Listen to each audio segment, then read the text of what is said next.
sa vie. Et il le confesse toujours à Dieu. Il admet cela. Il le confesse même à celui contre qui il a péché. Il veut libérer sa conscience. Il veut être net. Il veut être honnête dans la lumière. Et il revient sans cesse à la croix. Et où Dieu lui dit toujours, tu es pardonné mon petit, je l'ai effacé, mais reconnais que c'est péché et confesse tes péchés afin que je puisse te purifier de toute iniquité. Alors, Paul dit, loin de là, nous qui sommes morts au péché, verset 2, comment vivrions-nous encore dans le péché? Dans les chapitres précédents, Paul a dit, Dieu nous considère comme morts avec Christ, et c'est cela qui permet que Dieu nous pardonne. Et il dit, ignorez-vous tout, que nous tous qui avons été baptisés en Jésus-Christ, et ce serait peut-être mieux de mettre dans le placard pour toujours le mot baptême et baptisé, parce que c'est tellement déformé, d'un côté par les catholiques, d'un autre côté même par nos frères pentecôtistes, on a besoin peut-être de revenir, enfin de retraduire, comme j'ai dit l'autre jour, tout notre vocabulaire biblique. Malheureusement, en français, il n'existe pas un mot qui corresponde exactement au terme grec baptême et baptisé. Baptisé veut dire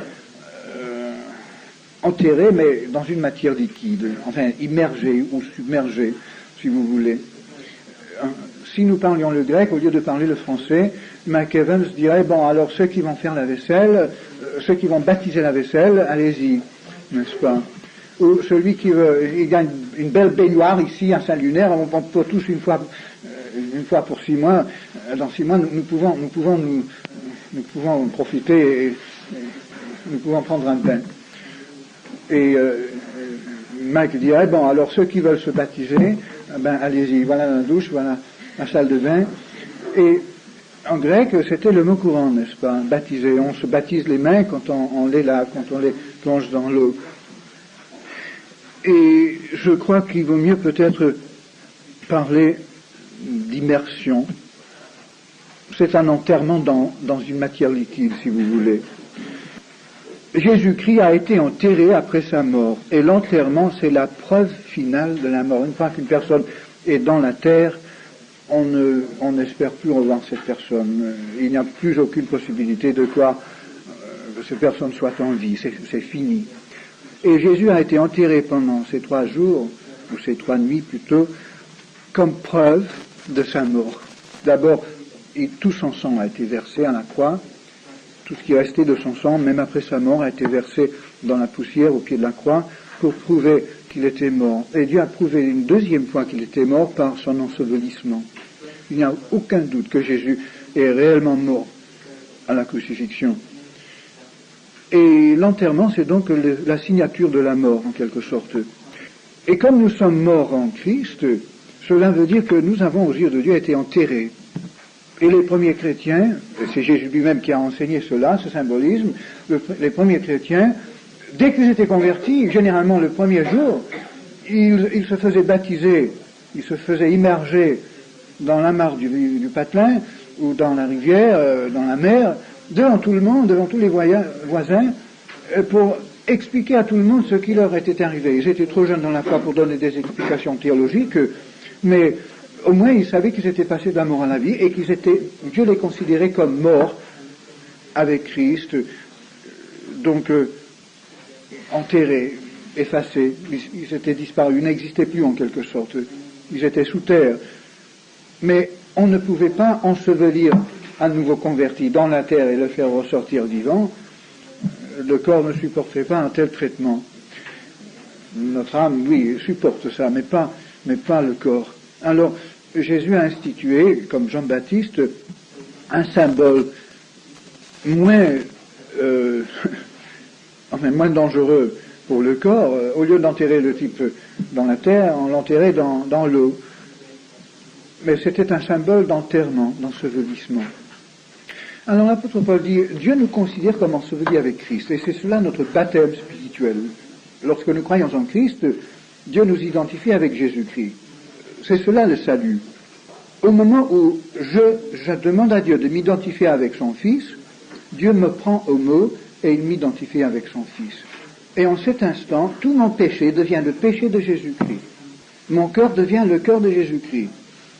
Ma volonté devient sa volonté, etc. Et la mort de Jésus-Christ devient ma mort. Et la vie de Jésus-Christ, sa résurrection, devient également ma vie, ma résurrection. En cet instant, Jésus-Christ et moi, nous partageons tout. Nous sommes unis. Je prends quelquefois l'analogie du mariage. Une jeune fille qui n'a rien au monde, mais qui épouse un garçon qui a une fortune, qui a des châteaux, des usines, des Cadillacs et tout ce que vous voulez, à partir du moment où elle a l'alliance sur son doigt, et elle dit oui, et lui dit oui également, à partir de cet instant, elle a tous ses châteaux et ses Cadillacs et ses usines. Pourquoi? Elle n'avait rien avant. Vous me direz, oui, c'est impossible qu'on puisse acquérir d'un moment à l'autre comme ça une fortune, ou acquérir la mort de Christ pour nous, ou sa résurrection, ou qu'il puisse prendre mon péché comme ça.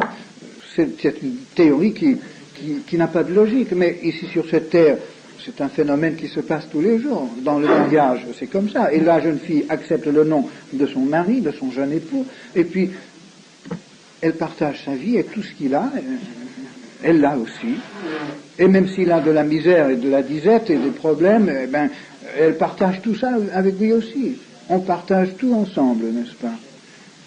Le mot partager, en grec, c'est le mot communier. Le mot communion, c'est le mot partage. Alors nous partageons Jésus-Christ avec Dieu. Tout ce qui est Jésus-Christ est à nous et tout ce que nous sommes est à Jésus-Christ. Donc la mort de Jésus-Christ est littéralement ma mort. Le baptême de l'Esprit, c'est donc une union avec Christ, une identification avec Christ qui permet que Dieu considère sa mort comme la mienne. Et aux yeux de Dieu, je suis mort. L'apôtre Paul continue à dire, un peu plus bas, verset 6, « Notre vieil homme a été crucifié avec lui. » Quand un homme sous l'Empire romain était crucifié, il était cloué à la croix, mais il vivait encore quelques jours. Mais légalement, il était mort. Dès qu'il était crucifié, on le rayait de la liste des vivants. Selon la loi, il était liquidé. Évidemment, son corps était toujours cloué à la croix, et souffrait, et bougeait encore pendant quelques jours, mais ce corps ne pouvait pas échapper à la croix. Ce corps était, aux yeux de tout le monde, mort, n'est-ce pas? C'était fini, c'était une vie terminée. Et Dieu nous dit que nous sommes crucifiés avec Christ. Et c'est vrai, nous bougeons encore un peu, nous souffrons encore, nous avons encore quelques jours où nous semblons vivre, où pour nous vivons toujours dans cette chair, mais légalement, nous n'existons plus. Nous sommes rayés de l'indice des vivants. Et voilà comment Dieu considère notre mort avec Christ. Nous sommes identifiés avec Jésus-Christ. Et si nous sommes identifiés avec lui, alors nous sommes cloués à sa croix. Et naturellement, dans la mesure où nous sommes sanctifiés, tout cela devient réel pour nous. Non seulement la vie ressuscitée de Jésus et son autorité à la droite de Dieu dans les lieux célestes, non seulement tout cela devient le nôtre, mais aussi sa croix devient de plus en plus réalisée dans notre vie. Nos frères en Russie, en Chine aujourd'hui en savent beaucoup plus que nous.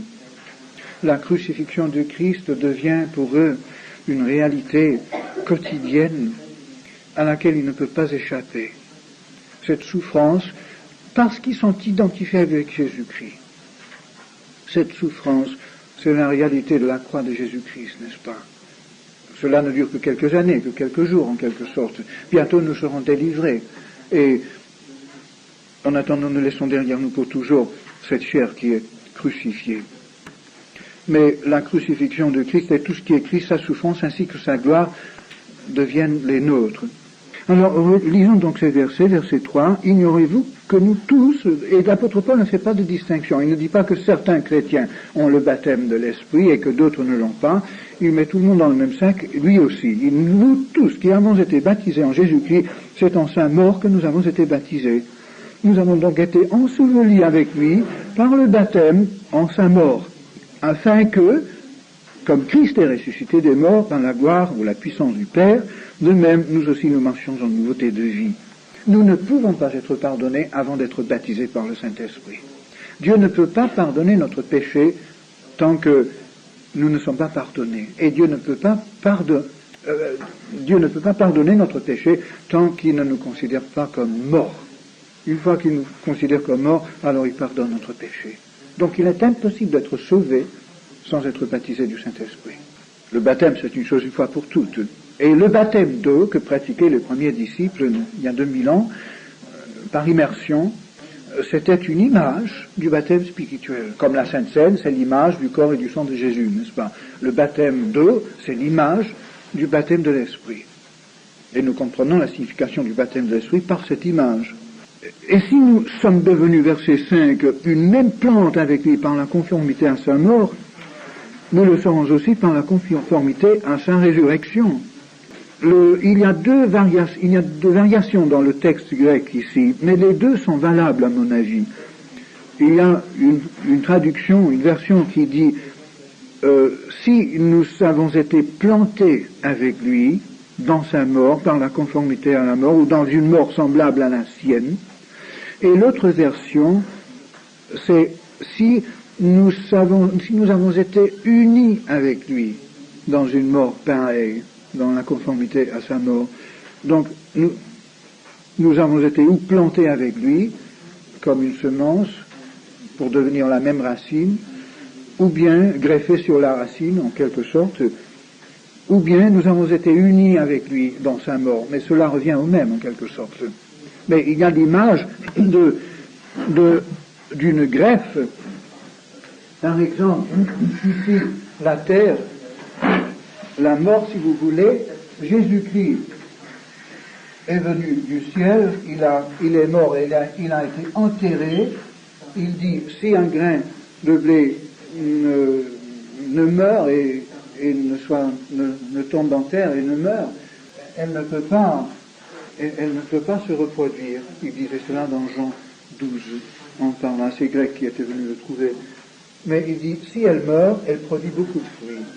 Et la graine qu'on sème dans la terre doit se décomposer pour que le germe puisse pousser. Ce n'est que lorsque la graine se décompose que le germe commence à pousser. Et il a fallu que Jésus meure, en quelque sorte, pour qu'il ressuscite. Mais alors, si nous sommes unis avec lui ou plantés avec lui dans la conformité de sa mort, voilà ce que Dieu fait. Il intègre notre vie, notre âme, notre personnalité qui est morte, notre graine qui est morte, dans la graine qui est Christ.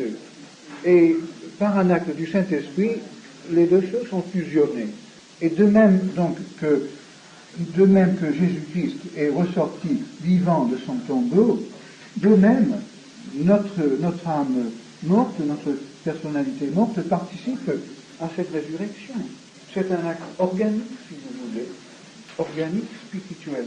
Je crois que dans l'au-delà, dans l'éternité, nous comprendrons énormément de choses. Je crois que, enfin, on n'écrira certainement pas de livres sur papier, mais je pense que nous ferons des expositions spirituelles de ces choses à n'en jamais finir dans l'éternité. Je crois qu'il y a tellement de choses à voir dans l'évangile de Christ que l'éternité ne suffira pas pour tout expliquer et pour tout sonder. Et nous savons que, comme dit Pierre, les anges actuellement veulent pénétrer dans ces mystères. Ils se penchent, je crois qu'il y a des anges qui se penchent sur nos Bibles actuellement et qui écoutent et qui espèrent encore aujourd'hui, ce matin, apprendre quelque chose de nouveau dans ce domaine. Nous ne sommes pas les seuls à vouloir comprendre. Alors, continuons. Sachant que notre vieil homme, verset 6, a été crucifié avec lui, afin que le corps du péché fût détruit. Le mot corps, en grec, signifie, oui, notre corps physique, mais signifie n'importe quel corps physique. Cette table qui est solide, la solidité de cette table, la substance, serait traduite également en grec par corps. Le mot corps veut dire, en grec, la réalité, la substance, la concrétisation, ce qui est concret, n'est-ce pas? En comparaison avec, par exemple, une ombre ou une image. Et l'apôtre Paul se sert du mot corps, le mot grec soma, plusieurs fois dans ce sens. Par exemple, dans les Colossiens chapitre 2, il dit que la loi c'était une ombre, mais le corps ou la réalité, nous trouvons cela en Christ. Jésus-Christ c'est la réalité ou la substance, la concrétisation de ce que la loi de Moïse, avec le symbolisme de la sacrificature et du temple, nous représentait d'une manière théorique en quelque sorte. Alors, la réalité ou la concrétisation, la force du péché, la